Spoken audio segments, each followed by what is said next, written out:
Bank ఈ రహస్యం మీకు ఎప్పుడు చెప్పదు. మనం సంవత్సరాల తరబడి ఫిక్స్డ్ డిపాజిట్స్ సేఫ్ అని అనుకుంటాం. కానీ బ్యాంక్ ఫిక్స్డ్ డిపాజిట్లు యూజ్ చేసుకొని నెమ్మదిగా సంవత్సరాల తరబడి మన డబ్బుని కరిగిస్తూ ఉంటాయి. మీకు తెలియని ఇంకో నిజం చెప్తాను. మీరు బ్యాంకుకి ఫ్రీగా లోన్ ఇస్తున్నారు. కానీ సంవత్సరాల తర్వాత మీకు చిల్లర మాత్రమే తిరిగి ఇస్తున్నారు. 5 నిమిషాల్లో మీకు పూర్తి వివరాలు ఎక్స్ప్లెయిన్ చేస్తాను. బ్యాంకులు ఫిక్స్డ్ డిపాజిట్ మీద 6% ఇంట్రెస్ట్ ఇస్తారు.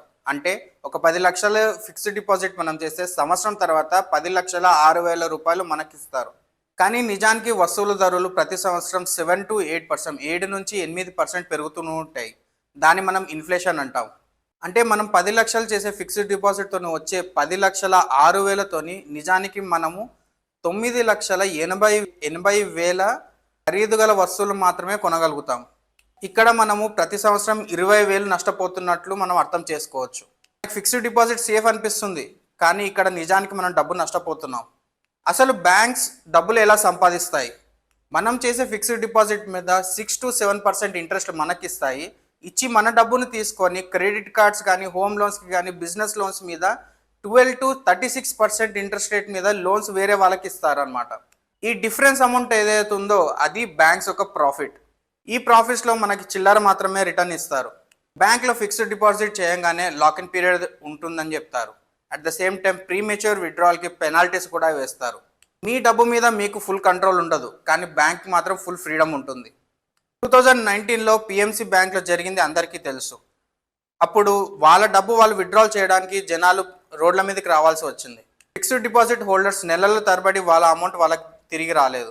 ఇంకొక ఇంపార్టెంట్ విషయం, ఫిక్స్డ్ డిపాజిట్ మీద ఫుల్ ట్యాక్స్ పే చేయాల్సి ఉంటుంది. మీరు 30% ట్యాక్స్ స్లాబ్ బ్రాకెట్లో పడి ఉంటే మీ నెట్ రిటర్న్స్ వచ్చేసి 4% లేక 4.5% మాత్రమే ఉంటుంది. నెట్ రిటర్న్స్ తోని సంతోషపడిపోకండి. రియల్ ఇన్ఫ్లేషన్ క్యాలిక్యులేట్ చేస్తే మీకు -2.8 నుంచి -2% వరకు రిటర్న్స్ వచ్చే ఛాన్సెస్ ఉంది. అంటే మీరు నెగిటివ్ రిటర్న్స్ తీసుకుంటున్నట్లు. ఇలాగే మీ అతిపెద్ద సంపద, మీ లైఫ్ టైం సేవింగ్స్ 10 లక్షలు కానీ, ₹1 కోటి కానీ నెమ్మదిగా ప్రతి సంవత్సరం తగ్గిపోతూ ఉంటుంది. ఫిక్స్డ్ డిపాజిట్ సేఫ్ అని అందరు ప్రమోట్ చేస్తారు. కాకపోతే ఇదే ఫిక్స్డ్ డిపాజిట్ వల్ల మీరు మీ సంపదని అభివృద్ధి చేసుకునే ఆపర్చునిటీని మిస్ అవుతారు. ఫిక్స్డ్ డిపాజిట్తో మీ ఫ్యూచర్ సేఫ్ అనుకుంటున్న మీ ఊహ మీకు నష్టాన్ని చేకూరుస్తుంది. ఇప్పుడు మీకు అసలు రహస్యం అర్థమైంది అనుకుంటున్నాను. ఫిక్స్డ్ డిపాజిట్ వల్ల తక్కువ ఇంట్రెస్ట్లతోని ఇన్ఫ్లేషన్ అండ్ ట్యాక్సెస్ వల్ల మీరు నెగిటివ్ రిటర్న్స్ లేకపోతే అతి తక్కువ రిటర్న్స్ తీసుకునే అవకాశం ఉంది. ఫిక్స్డ్ డిపాజిట్ అనేది చాలా తక్కువ టెన్యూర్కి, 1 సంవత్సరానికి లేకపోతే 2 సంవత్సరాలకి మంచిదే. కాకపోతే దీర్ఘకాలంలో 2 సంవత్సరాలు లేకపోతే 5 సంవత్సరాలు దాటిన తర్వాత కూడా ఫిక్స్డ్ డిపాజిట్ చేస్తే మీరు చాలా నష్టపోతుంటారు.